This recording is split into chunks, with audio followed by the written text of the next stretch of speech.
अस्सलाम वालेकुम नाज़रीन, आरएनए में आप सबका खैर मकदम है। हमारी कोशिश ये रहती है कि आपकी आवाज़ जो है बरसरे इक़्तिदार लोगों तक और इंतज़ामिया तक पहुंचाने की कोशिश हम करते हैं और कहीं ना कहीं पहुंचती भी है। आज की कड़ी में हमारे साथ बात करने के लिए हैं retired conservator forest Khwaja Qamaruddin साहब, जिनसे हम बात करेंगे। सियासी बातचीत भी होगी, समाजी बात भी होगी, उनकी हालात ज़िंदगी भी होगी। उस पर हम मुकम्मल तौर से बात करके आप तक और उनके ख्यालात जो है वो पहुंचाने की कोशिश करेंगे। ख्वाजा साहब, खैर मकदम है प्रोग्राम में। शुक्रिया महमूद साहब, आपने हमें इस प्रोग्राम में मदऊ किया, आपका बहुत बहुत शुक्रिया। नवाज ख्वाजा साहब, आप अपनी हालात ज़िंदगी है जो उसके बारे में सबसे पहले हम जानना चाहेंगे। कहाँ तालीम और तरबियत हुई और किन मसाइल से दो चार रहे? शुक्रिया ख्वाजा साहब,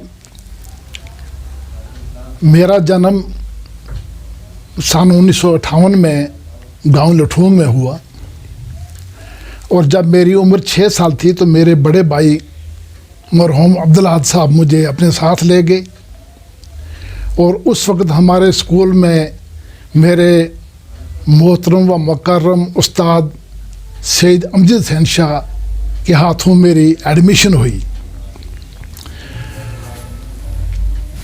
1964 में मैंने 64 के आखिरी सालों में मैंने एडमिशन ली और मैंने उसको कायदा और पहली होती थी, मैंने कायदा और पहली एक ही बार पास कर लिया और 65 में मुझे दूसरी में लगा दिया। मैट्रिक पास करने के लिए मैं खुशनसीब था, मैंने मैट्रिक अपने ही गाँव हाई स्कूल लठूंग से की। लेकिन उससे कबल मेरे जो बड़े भाई साहब थे उनको मैट्रिक में एडमिशन लेने के लिए हाई स्कूल सुरकोट आना पड़ा। मैं ये एक वाक़ा बयान करना लाजमी समझता हूँ और ना करूँ तो ये नाइंसाफ़ी होगी कि ये हाई स्कूल की देन किन लोगों की है। ख्वाजा साहब मीर गुलाम अहमद पुंछी मरहूम डिप्टी मिनिस्टर रियासत जम्मू व कश्मीर के थे। मास्टर सामदीन बेताब मरहूम और मास्टर अमजद हुसैन शाह साहब ने एक स्कीम बनाई जो स्कूल के जवान बच्चे थे जो उस वक़्त 7वीं 8वीं पढ़ते थे, जिनका मैं चांद का नाम लेना मैं समझूंगा यादावरी भी हो जाएगी।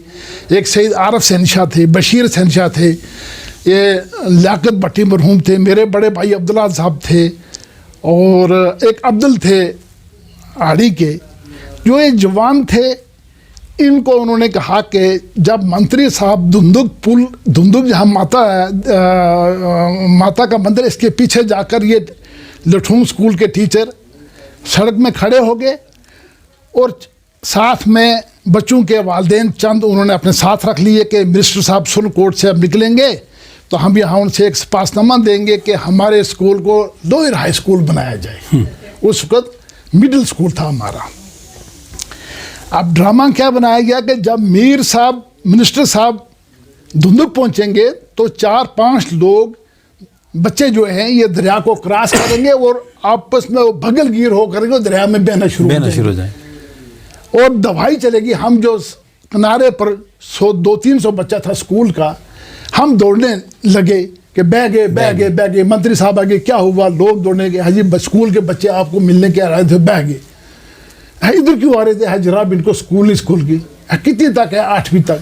उन्होंने कहा हाजी कितनी? हाजी 10वीं है। 10वीं मैं नहीं कर सकता, लोअर हाई स्कूल कर दो, तो 9वीं तक स्कूल कर दिया। ये उन लोगों की काविश थी, मास्टर सामदीन बेताब की, मास्टर अमजद हुसैन शाह साहब की और मीर पुंछी की देन थी कि हमें उसको लोअर हाई स्कूल लठूंग बना दिया गया। लोअर मेरे भाई साहब ने, इन लोगों ने वहाँ से की और इनको मैट्रिक में सुरकोट ही दाखिल लेना पड़ा। मैट्रिक मेरे वक्त में सन 73 में लठूंग हाई स्कूल बन गया था। मैंने मैट्रिक पास करने के बाद डिग्री कॉलेज पुणे में एडमिशन ली और मैंने अपने बीए वहाँ से की। उसके बाद मैं पुलिस में भर्ती हो गया। पुलिस की भर्ती के साथ साथ मैंने फार्म भरा था, उसके शेख मोहम्मद अब्दुल्ला साहब ने डिस्ट्रिक्ट डेवलपमेंट कमिश्नर को सिंगल लाइन एडमिनिस्ट्रेशन के तहत अख्तियार दिए थे कि वो रिक्रूटमेंट करते थे। तो हमने फार्म भरा था उस वक्त टीचर का, मगर पुलिस के हालात उसको ख़राब थे। वो एक बड़ा मशहूर था, उसको मैं यहाँ नहीं, उसको नैरा डुरली पैजो बोलते थे। पुलिस में 78 की बात है। तो उस नैरा डुरली के वक्त शेख साहब ने यह कह दिया कि जितनी भी पोस्टें हैं उनको कंसोलिडेट करो, कितनी हैं उनको एवेल्यूएट करके डिस्ट्रिक्ट डेवलपमेंट कमिश्नर पुलिस के डिस्पोजल पर रख दो। तो उस वक्त वो एक किस्म की एडजस्टमेंट हुई, इंटरव्यू हमारे हुए, वो एक खाना पूरी थी, जो हालात ख़राब थे। यशपाल शर्मा साहब की बड़ी कुर्बानी थी। ये हमारे काका राजेंद्र सिंह काका की, वो मर चुके हैं। चरखा सरदार राजेंद्र सिंह चरखा, सत्तू वकील थे। इन लोगों की बड़ी कुर्बानी थी जिन्होंने उस स्ट्राइक को कामयाब बनाया, और उसमें पुलिस के लोगों को काफ़ी मकदार में नौकरियां मिल गई, जिनमें मैं भी शामिल था। मैंने इंटरव्यू टीचर का दिया था, लेकिन मेरा ऑर्डर फॉरेस्टर का निकला था। मैंने नौकरी हर रियासत के कोने कोने में की है। मैं कुएं का या किसी तालाब का मेंढक नहीं बना। मैंने डिस्ट्रिक्ट पुंछ से लेकर राजौरी, कठुआ, उधमपुर, रियासी तो बना, डोडा, भद्रवाह, किश्तवाड़, श्रीनगर, बानीपुर, सब जगह मैंने नौकरी की है। मुख्तलिफ कैपेसिटी में, as DFO, as conservator, as joint director, as deputy director forest protection force, मुख्तलिफ कुर्सियों पर बैठकर मुख्तलिफ ड्यूटियों को मैंने सर अंजाम दिया। एक बड़ा एक्सपोजर मिला। शुक्र मैं बतौर DFO में, पहले तो मैं deputy director protection force Srinagar रहा, बडगाम रहा, फिर मैं DFO मोहर रहा। DFO मोहर से डोडा, जम्मू, कठुआ, वहाँ से मेरी एलिवेशन होगी। जनाब मियाँ अल्ताफ़ साहब फॉरेस्ट मिनिस्टर होते थे। फॉरेस्ट प्रोटेक्शन फोर्स रहा तो मुझे यहाँ 2-2.5 साल हो गए। तो चौधरी लाल सिंह साहब हमारे फॉरेस्ट मिनिस्टर आ गए। तो इन्होंने कहा यार ये बंदा मुझे काम करने वाला लगता है। तो उसने मुझे जब 6 महीने मुझे चेक किया, कहीं भी कोई भी मुझे जॉब वो साइन करते थे मैं पूरी तरह करता था। जो एक रहा मुझ में कि मैंने कभी भी लापरवाही नहीं की।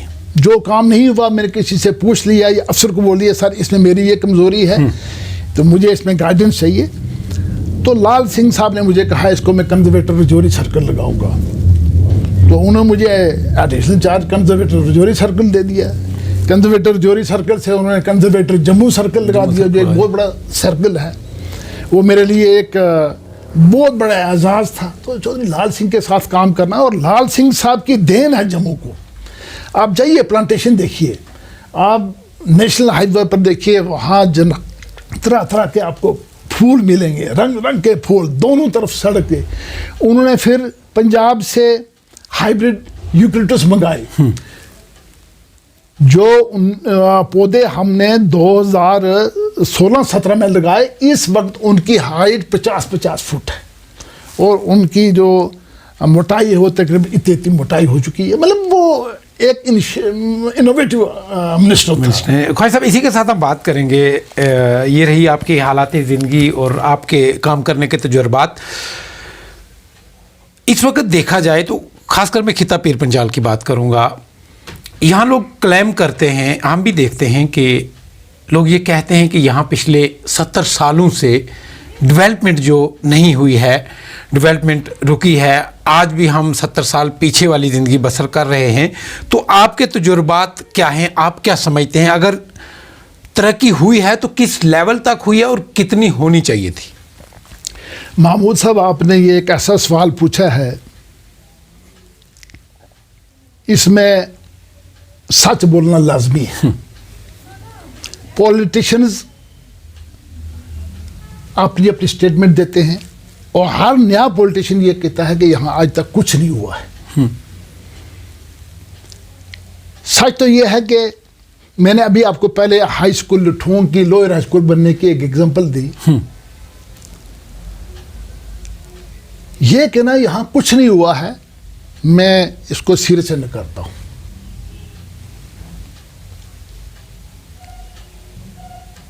अब मैं एग्जाम्पल देता हूँ, आप अगर पॉलिटिशियन हैं, आप अपने वक्त की बात करेंगे, आपने क्या देखा।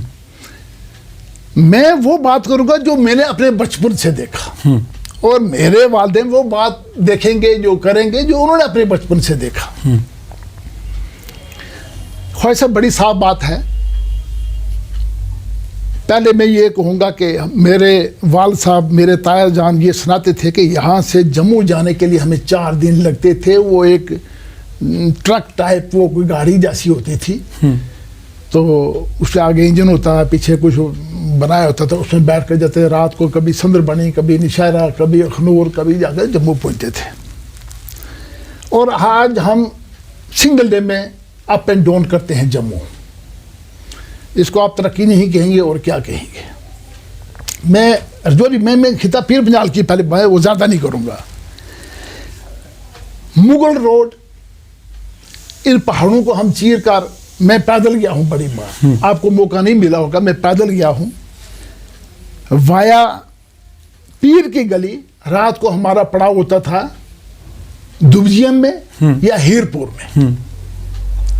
और आज की डेट में हमारे लड़के 3 चक्कर लाल चौक से जम्मू सुरकोट लगाते हैं। ये भी उस तरक्की की एक कड़ी है। यहाँ प्राइमरी स्कूल, मिडिल स्कूल गिने चुने होते थे। आज आप देखिए कि higher secondary school Hadi, higher secondary school Lasana, higher secondary school Sedi Khwaja, higher secondary school Lathong, higher secondary school degree college Surankote, higher secondary Buflial. मतलब किस गांव में हायर सेकेंडरी, सांगला, गोंथल, किस जगह में हायर सेकेंडरी नहीं है। और बेसिक, वो एक चाइनीज फिलासफर ने कहा है कि if you plan for a year plant rice, खेती बाड़ी करो। If you plan for a decade plant a tree, plant a tree.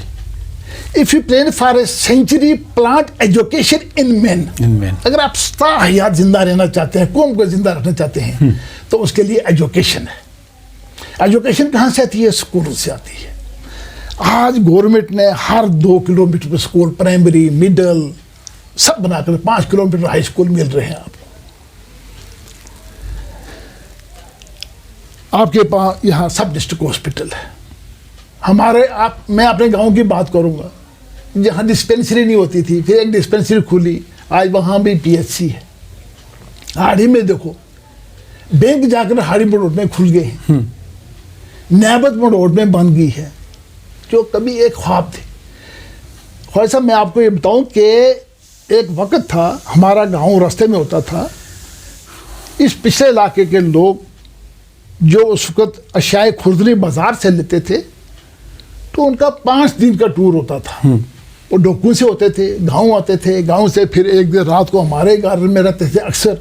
वहाँ से सुरनकोट रहना, यहाँ से चीज़ें मिल गई, आटा चावल मिल गया तो अच्छा, नहीं मिला तो सुरनकोट में रुक गए, फिर सामान लेकर फिर एक दिन हमारे यहाँ रुक गए, फिर अपने गाँव गए। फिर आज आप देखिए कि रजाड़ा में सड़क गई है।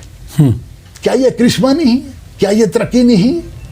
रजाड़ा में, हाड़ी में, बैरों में, मडोट में देखो आप, सांगला में, आप सिरई में देखो, नाड़ी में देखो, डन्ना शास्ताब देखो, शिंदरा से मेंढर देखो, मतलब आप लसाना में देखो, मल्हान में, हम मल्हान से लठोंग आते हैं, हमारी ज़मीन मल्हान में है।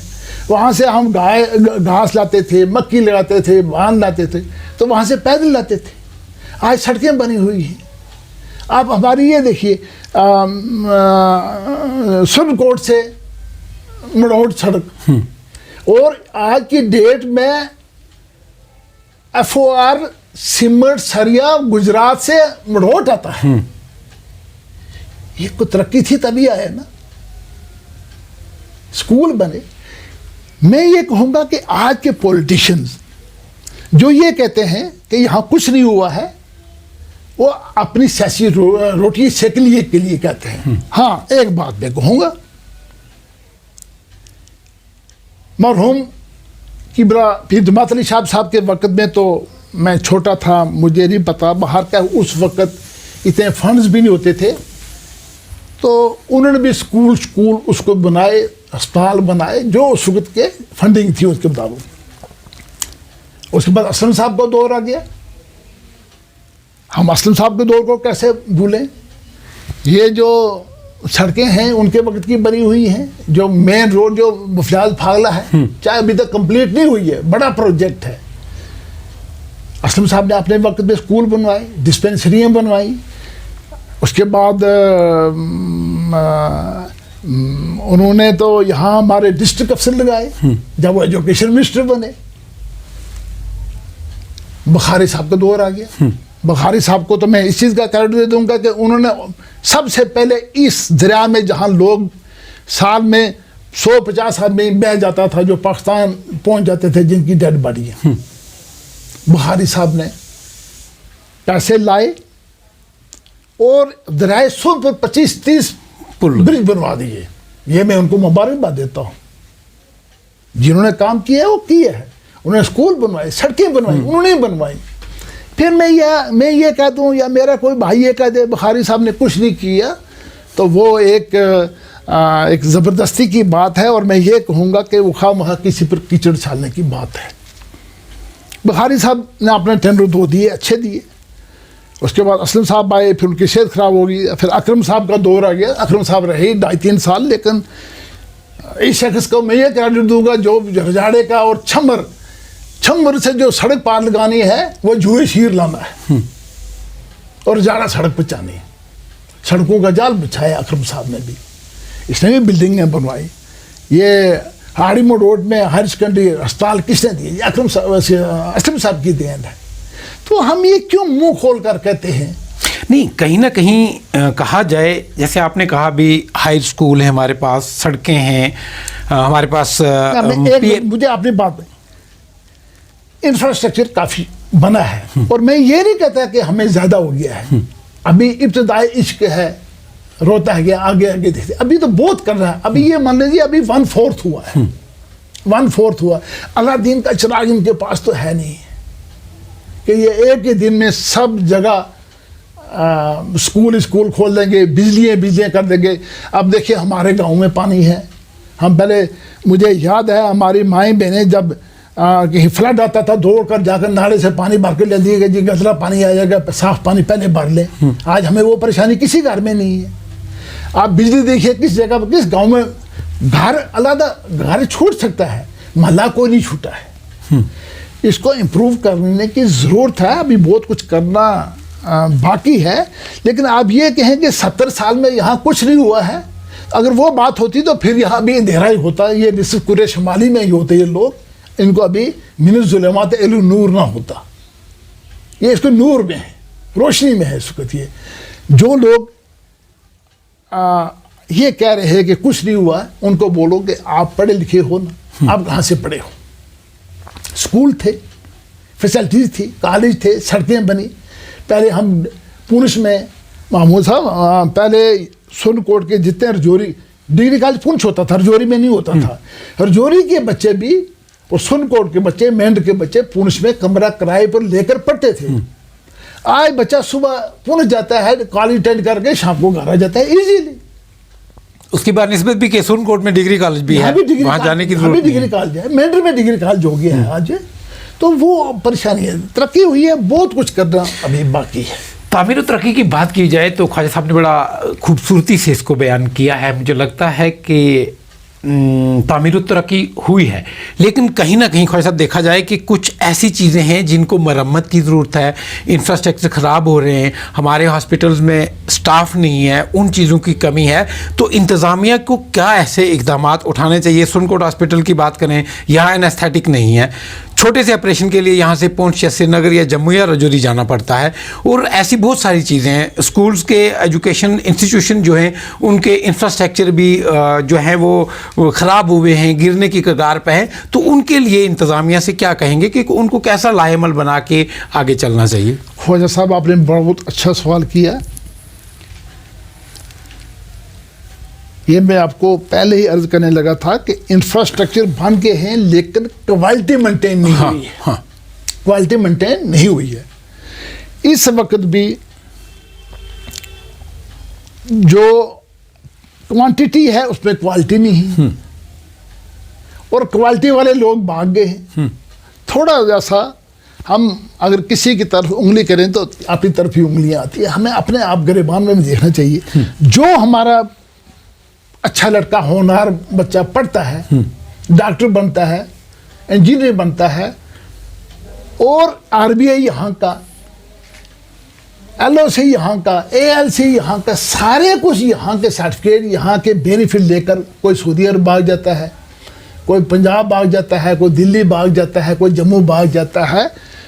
जिस जगह से उन्होंने जन्म लिया, जहाँ से उन्होंने फ़ायदा लिया, जहाँ से वो डॉक्टर बने, जहाँ से उन्होंने एजुकेशन ली, जहाँ सर्विस करने का मौका आया, और वो अपनी सर्विस के लिए, अपने बेनिफिट के लिए लोगों की खिदमत करना, इलाके की खिदमत करना भूल गए। इसमें आपके बड़े लोग हैं जो बाहर चले गए। मैं आपके चैनल के हवाले से मैं सरकार को, ये सरकार आजकल सुनती नहीं है, बाहर कैफ, एक बात मैं ज़रूर कहूँगा कि डॉक्टरों को फौरी तौर पर अस्पतालों में तैनात किया जाए। हमारे यहाँ गायनिकोलॉजिस्ट कोई नहीं होती है, यहाँ एनेस्थीसिया वाला डॉक्टर नहीं होता है, बड़ी कमियाँ यहाँ। और ख़ासकर हम तो एंड के एंड ये शुरू से ही यहाँ बड़ी कमियाँ हैं।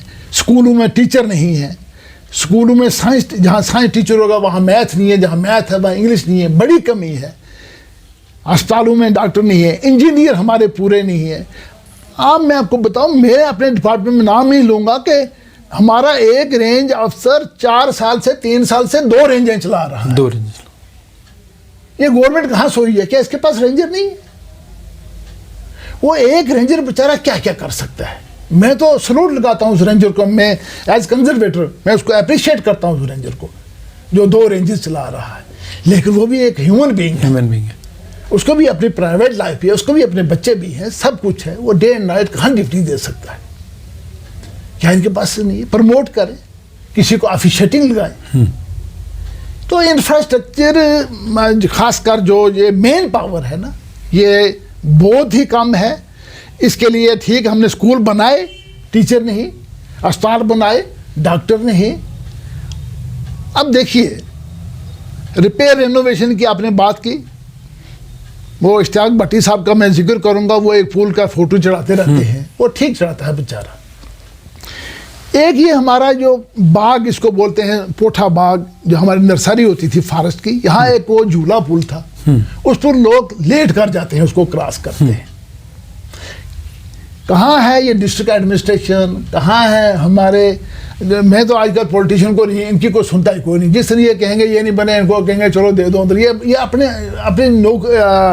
अपनी जान को और अपनी सिक्योरिटी को लेकर ये बेचारे फंसे हुए हैं कि कहीं हमें नज़र बांधने को कर दे, इस तरह खुल, चलो सांस तो लेते हैं बेचारे। लेकिन यहाँ डिस्ट्रिक्ट एडमिनिस्ट्रेशन है, यहाँ एससी है, एग्जीक्यूटिव इंजीनियर है, एसीआर है, एडिशनल डीसी है, उनको देखना चाहिए किस जगह पर पुल नहीं है। आप यहाँ सैंड माइनिंग का देखिए कितना बड़ा माफिया है, कोई उसकी तरफ देख नहीं रहा है। कोई रेट है यहाँ, एक ट्राली जो है बजरी की और रेत की, वो इसको आसमान को छू रही है, 4-5-6 हज़ार में मिल रही है। इसको लोग यहाँ इतनी परेशानी के हाल में कि श्रीनगर से रेत मंगा रहे हैं यहाँ, और 70 हज़ार का 60 हज़ार रुपये का ट्रक मंगा रहे हैं। इसकी तरफ गवर्नमेंट को ध्यान देना चाहिए। और यहाँ का सैंड जो है पंजाब में जा रही है, और हमें घर वालों को कुछ भी नहीं है। ये गवर्नमेंट को ध्यान देना चाहिए। मैं एलजी साहब को मुअद्दबाना तौर पर गुजारिश करता हूँ कि एलजी साहब, ये लोग यहाँ के हैं, ये यहाँ के बाशिंदे हैं, प्रो इंडियन हैं और नेशनलिस्ट हैं। इनकी ईमानदारी का नाजायज फायदा न उठाया जाए, इनको इनके हकूक दिए जाए। एक आदमी जो मेहनत मशक्कत कर गए,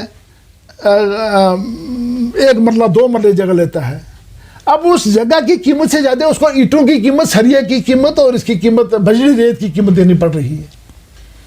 जम्मू में मैंने सुना था मैंने किसी को फ़ोन भी किया था कि वहाँ रेट फिक्स किए हैं, अब वो रियलिटी फिक्स नहीं हो रही है कि ट्राली कितने की मिलेगी, कितने के सैकड़े मिलेगी। डीसी पुंछ को मैं बोलता हूँ कि डीसी साहब आप भी यहाँ रेट फिक्स कीजिए, डीसी रजौरी को भी रेट फिक्स करने चाहिए। ये जो रॉयल्टी लेते हैं, रॉयल्टी एक्सेस रॉयल्टी ले रही है। अब तेल भी महंगा है, डीजल महंगा है, जाहिर सी बात है कैरेज भी महंगा है, तो रॉयल्टी पर ज़रा कंट्रोल करें। ये बहुत सारी चीज़ें हैं, जो चीज़ें हैं। एक बात मैं कहूँगा, बड़े टाल क्लेम कर रहे हैं हमारी मौजूदा सरकार, इस दौर में तरक्की कम हुई है, इस दौर में तरक्की कम हुई है। मुझे कोई एक, आप मीडिया आप हर जगह पहुंचते हैं, मुझे बता दें इन 4-5 साल में यहाँ कोई कॉलेज बना, यहाँ कोई हाई सेकेंडरी स्कूल बना, कोई ब्रिज बना, आप अपने सुरकोट में देख लीजिए, मुझे बता दें कोई हाई सेकेंडरी स्कूल बना, कोई डिस्ट्रिक्ट अस्पताल को अपग्रेड हुआ, कुछ नहीं हुआ। पता नहीं ये पैसे कहाँ जाते हैं। जम्मू में भी कुछ, मैं जम्मू जाता रहता हूँ, वहाँ भी एज इट इज़ ही है, जो है पुराना कुछ दिया हुआ है। तो मैं ये एलजी साहब से आपके चैनल के माध्यम से मैं गुजारिश करता हूँ कि ये हमारे रजौरी पुंछ के लोग बड़े सादा लोग हैं, प्रो इंडियन हैं, नेशनलिस्ट हैं, और 1947, 65, 71 और इतनी लंबी प्रॉक्सी वार रही जो 1990 से आज तक रही, इन्होंने देशभक्ति की है, सरकार का साथ दिया है और अपने मुल्क की, अपने सरहदों का तहफ़्फ़ुज़ किया है। तो इनका सिला इनका यही मिलना चाहिए कि इनकी तामीर और तरक्की में इनका साथ देना चाहिए। बिल्कुल होना चाहिए। ख्वाजा साहब, अब हम सियासत पे आते हैं। सबसे पहले मैं ये जानना चाहूँगा, पीर पंचाल के अंदर हमेशा गुज्जर और पहाड़ी में तफरीक जो है वो की जाती है, चाहे वो सियासी मफाद के लिए हो या किसी दूसरे मफाद के लिए। मैं ये जिक्र करना चाहूँगा कि ऐसा क्यों है, इन दो ट्राइबल्स को कैसे इकट्ठा रह के कॉमन काज के लिए आगे जाना चाहिए। फिर उसके बाद मैं आऊँगा आपके पास होम मिनिस्टर के दौरे पे। महमूद साहब, ये जो क्वेश्चन है ये एक ऐसा मुर्दार है जिसको आप कह ले कि जिस पर भेड़िया भी आता है, रीछ भी आता है, शेर भी आता है, सब जगते हैं उस मुर्दार के ऊपर। पॉलिटिकल जमातों को शुरू में हम सुनते थे कि हिंदू मुसलमान कहीं होता था, आज वो हिंदू मुसलमान नहीं है। आज गुज्जर, पहाड़ी, सैयद, कश्मीरी, राजपूत, इस चीज़ में हम तकसीम हो गए हैं और गवर्नमेंट इसका मज़ा ले रही है। मुझे आप एक बात बताओ, क्या गवर्नमेंट ने समाजी तौर पर देखो, सियासी तौर पर देखो, मतलब किसी भी एतबार से, क्या हमारे इलाके में कोई होटल हिंदू के लिए अलग है, मुसलमानों के लिए अलग है? कोई अस्पताल हिंदू के लिए अलग है, गुजरों के लिए अलग है, पहाड़ियों के लिए अलग है?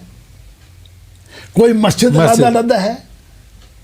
कोई स्कूल अलग की है कि यहाँ सिर्फ गुजर बच्चे पढ़ेंगे और यहाँ पहाड़ी बच्चे पढ़ेंगे या कश्मीरी बच्चे या हिंदू बच्चे? कुछ भी नहीं है।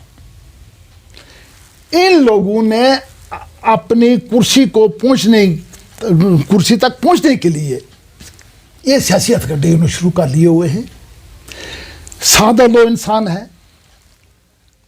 मैं अपने गांव की बात करता हूँ, पहाड़ी में रोड की बात करता हूँ, कलर कैटल की, मोड़ा बच्चे की। जब हम घास काटते हैं वहाँ हमारे जो घास काटने के लोग कट्टे उसको लेतरी बोलते हैं। उस लेतरी में गुजर भी होता है, कृषि भी होता है, सईद भी होता है, पठान भी होता है, राजपात होती है, भट्टी भी होता है, खोजा भी होता है, लवार भी होता है, सब होते हैं। वहाँ ये क्यों नहीं अलग होते? जब इलेक्शन आता है उस वक्त एकदम करंट लग जाता है इनको कि ये पहाड़ी हो गया, ये फलाना हो गया। और आज को तो गवर्नमेंट ऑफ इंडिया ने बड़ा अच्छे गेम शुरू कर ली है।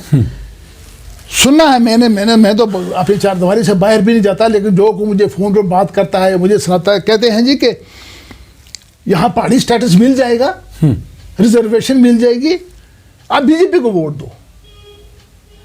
भाई अगर बीजेपी वाले इतनी मेहरबानी है, पहले वो अपना दिल कुशादा करें, हमें वो रिजर्वेशन दे दें, उसके बाद हम वोट भी दे देंगे। यानी इसमें आप वाज़ेह करेंगे कि किस तरह से रिजर्वेशन होनी चाहिए, सरकार की क्या मांगे हैं, सरकार की क्या डिमांड्स हैं, या कोई ऐसे नुक्ते रखे हैं? लोग, आप ये मीडिया वाले बेहतर जानते होंगे, मुझे तो किसी ने सुनाया कि जी यहाँ कोई मीटिंग हुई सुप्रीम कोर्ट में, वो कहते हैं जी कि आप हमें वोट दो बीजेपी को, हम पहले ऑर्डिनेंस पास करेंगे तो आपको शेड्यूल ट्राइब देंगे हम पहाड़ी वालों को, जब हमारी हुकूमत बन जाएगी तो हम मरकज से इसको बिल पास करा देंगे तो आपको परमानेंट दे लेंगे। आपको चाहिए एक उम्र असर होने तक, कौन जीता है तेरी जुल्फ के सार होने तक। अब हम ये उनको कहाँ गारंटी दें कि हम आपको यहाँ का चीफ मिनिस्टर बनाकर देंगे, आप हमें शेड्यूल ट्राइब दो। मैं तो एक ही बात कहता हूं, अगर गवर्नमेंट को देना है फिर फराखदिली करें। जैसे हमारे गुजर भाइयों को उन्होंने रिजर्वेशन कर दी, इस हमारी भी रिजर्वेशन कर दें। उसको इंदिरा गांधी ने या किसी ने ये नहीं इनके कंडीशन रखेगा आप हमें वोट देंगे तो हम ये करेंगे। ये गिव एंड टेक हो गया ना, ये तो ब्लैकमेलिंग हो गई, इमोशनल ब्लैकमेलिंग हो गई। ये नहीं होनी चाहिए। साफ तौर पर अगर किसी इलाके को, किसी एक ट्राइबल को, किसी को अगर को मुराद दी जाए तो दिल खोल कर दी जाए, फिर दो ग्रुपों को आपस में नहीं लड़ाया जाए। इस वक्त मैं फेसबुक पर कभी कभी देखता हूँ, कभी खोलता हूँ या व्हाट्सएप पर कहीं, तो जैसे हमारा मैच होता है हिंदुस्तान पाकिस्तान का, और पाकिस्तान वाले हिंदुस्तान की तरफ घूर कर देखते हैं, हिंदुस्तान वाले उनकी तरफ देखते हैं। इस तरह इसको पहाड़ी और गुजर को कहते कि हमारा कोई एक दूसरे का हक ना खा जाए। अब मुझे कल कह रहा था कि नहीं जी अब सब इनको अंडर वन अम्ब्रेला ला रहे हैं कि जी 4%, 8%, 12% है और 12% सबके लिए इकट्ठा कर दिया जाएगा, जो उसमें से मेरिट में होगा वो ले जाएगा। वो भी एक लड़ाई का नया गार बना रहे हैं। अगर इनको रिजर्वेशन देनी है, पहाड़ियों को 4% दी है, कर दें। तो ये मच्छी को कांटा डालकर उसको पकड़ेंगे, ये पॉलिसी अच्छी नहीं है। इससे क्या होता है कि सिस्टम में बदनज़मी पैदा होती है, अखलाकियात ख़त्म होते हैं, समाज में गिरफ्तें पैदा हो जाती हैं।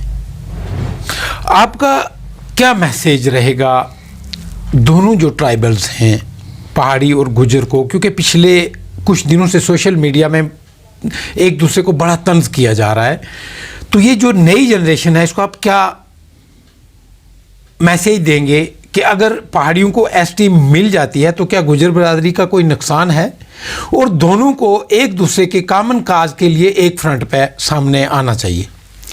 महमूद साहब, ये बहुत अच्छा सवाल है, लेकिन कहते हैं कि खाने काबे का रास्ता सब दिखाते हैं, खर्चा कोई नहीं देता। अगर ये बात जो आपने कही है कि सब इकट्ठे हो करके लड़ें, तो ये बहुत अच्छी, वो कभी हो नहीं सकता है। क्योंकि एक तो मैं जितने भी मेरे यूथ हैं, मेरे अजीज़ हैं, मेरे भाई हैं, मैं इस इलाके का हूँ, ये सब इलाके मेरे, कोई चाचा है, कोई भतीजा है, कोई पड़ोसी है, सब मेरे ही लोग। मैं उनको एक गुजारिश करूँगा कि एक कम से कम जब भी आप फेसबुक पर जाएं, व्हाट्सएप पर जाएं, एक सिविलाइज्ड मैसेज पास होना चाहिए। किसी पर इम्पर्सनल अटैक नहीं होना चाहिए। मुझे बहुत दुख होता है, मैं अक्सर ये देखता हूँ कि किसी की ज़ात पर अटैक कर देते हैं, किसी कम्युनिटी पर अटैक कर देते हैं, वो नहीं होना चाहिए। इससे क्या होता है कि हमारे घरों में लड़ाइयाँ पैदा हो रही हैं, हमारे महल्ले में लड़ाइयाँ पैदा हो रही हैं। मैं यूथ को ये कहूँगा कि आप अच्छे मैसेजेस लिखो, कंस्ट्रक्टिव लिखो, डिस्ट्रक्शन से दूर रहो, और जिसमें प्यार हो, एक किस्म की रिस्पेक्टफुल मैसेज होना चाहिए। अगर आपको किसी को कुछ कहना ही है तो वो सिंपल लफ्ज़ों में भी कहा जा सकता है, बजाय कि उसको हम हार्ड वर्ड्स में लिखें। तो सिंपल लफ्ज़ों में प्रोटेस्ट भी करना होता है ना। प्रोटेस्ट पत्थर मार कर भी किया जा सकता है, प्रोटेस्ट मुंह बंद करके भी किया जा सकता है। तो उस तरह से ये जो चीज़ें हैं ये मुझे अच्छी लगती हैं। मैं एक बात, आपने जितने भी मेरे ये लीडर हैं, अब ये पहाड़ी का मसला नहीं है। पहाड़ी में सिर्फ मुसलमान नहीं है, इसमें हमारे सिख भाई हैं, इसमें हमारे हिंदू भाई हैं, बहुत सारी कम्युनिटी इसमें और भी हैं। पहाड़ी जो लोग हैं, जो पहाड़ी स्पीकिंग वाले लोग जिनको ये दिया गया है, इनको गवर्नमेंट ऑफ मैं लीडर से कहूँगा कि आप एक ही बात करो कि पहाड़ी वाले कहें कि जो गुजरों को दिया गया है उसी तरीके से हमें भी दिया जाए। और गुजरों को यह कहना चाहिए कि भाई हमारा कुछ नुकसान नहीं होना चाहिए, इनको भी दे दो, इनको भी दे दिया अच्छा जाए। मैसेज, यही एक हल है इसका। तो बाकी अगर टोपियाँ ये एक दूसरे की उछालेंगे तो उसमें ना एक की इज्जत होगी ना दूसरे की इज्जत होगी।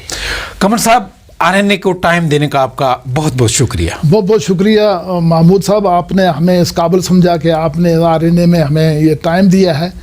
तो मैं बारूफ आखिर एक चीज़ में ज़रूर कहूँगा कि इस आपके चैनल के माध्यम से कि हम सब कुछ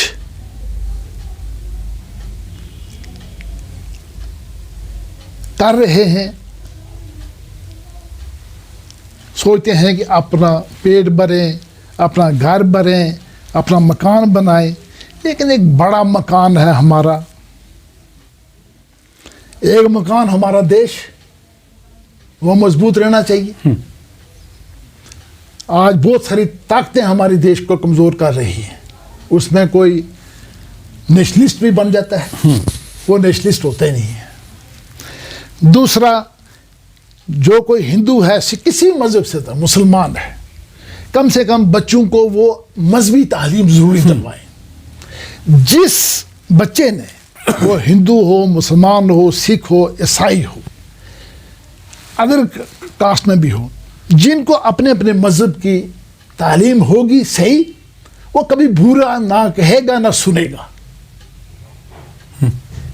क्योंकि दीन कोई भी, मतलब हिंदुइज्म हमारा, मुसलमान है, कुरान है, भगवद गीता है, गुरु ग्रंथ साहब है, अगर आप उसके फॉलो बन जाओगे, आप भी तरक्की करोगे, देश भी तरक्की करेगा, प्यार भी बढ़ेगा और खुशहाली भी आएगी। मेरा यही एक आपको मैसेज है। बहुत शुक्रिया। Thank you. नाज़रीन, आपने प्रोग्राम देखा जिसमें कमर साहब हमारे साथ बातचीत कर रहे थे।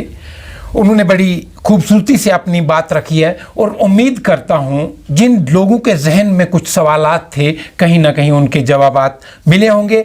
विदा लेने से पहले आप सबसे गुजारिश है, आप हमारे चैनल को ज़रूर फॉलो करें। फेसबुक, यूट्यूब, ट्विटर, इंस्टाग्राम पे हमें ज़रूर फॉलो करें, सब्सक्राइब करें और अपनी राय ज़रूर हमें कमेंट सेक्शन में लिखें। इसी के साथ आपने मेज़बान महमूद ख्वाजा और कैमरा पर्सन जाहिद ख्वाजा को दीजिए एक शर्त के साथ इजाज़त कि आप अपना बहुत बहुत ख्याल रखेंगे। खुदा हाफिज़।